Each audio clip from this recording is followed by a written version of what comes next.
On a avancé, on a fait un vote sur le DTG, donc en fait il y a eu un diagnostic technique global, donc il y a eu une vraie pédagogie à avoir auprès des gens. Je pense ce qui nous a aidé pour faire voter ça, c'est de l'obligation de faire du porte-à-porte et à cause du Covid. Et donc c'était comment ça s'appelle, un vote par correspondance, et donc on avait vu les gens un par un, cas par cas, et donner l'ambition qu'on pourrait avoir derrière un DTG.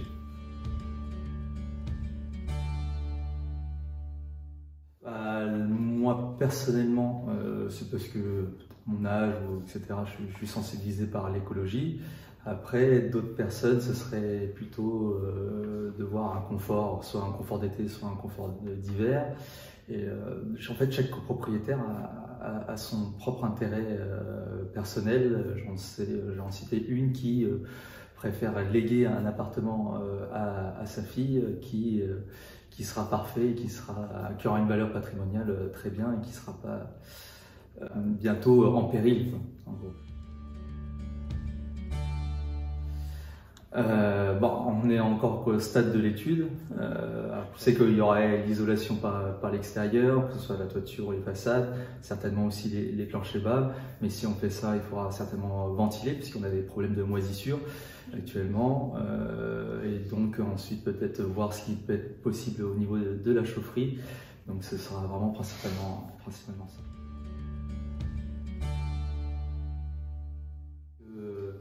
On allait voir chaque copropriétaire. On a une petite copropriété de 24 copropriétaires, dont 20 occupants.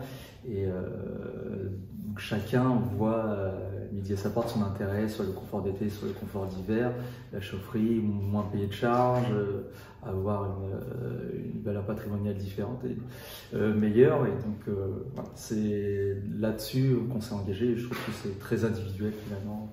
D'autres aussi, c'est par l'écologie.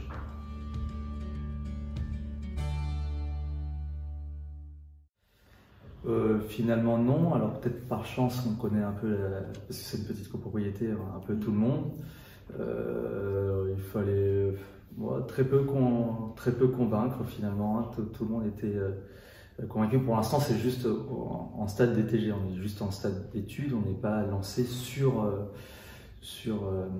un projet entièrement de rénovation. C'est vraiment d'avoir un état des lieux, et ce qui a lancé un peu aussi, c'est les subventions qui pourraient aider à payer cela.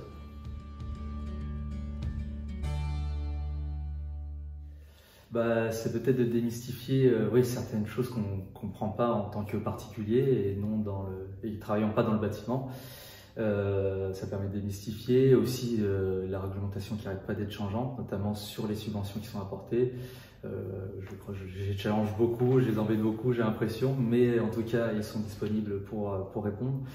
Et la difficulté, oui, c'est de suivre en fait tout ce qui arrive, ces réglementations. Il y a des grosses annonces et en fait derrière c'est pas encore fait, mais au moins ils nous le disent clairement. Écoutez, là on n'a pas encore les décisions qui ont été prises ou les règlements qui ont été établis et qui n'étaient pas appliqués. Et en tout cas voilà, ça nous permet de temporiser.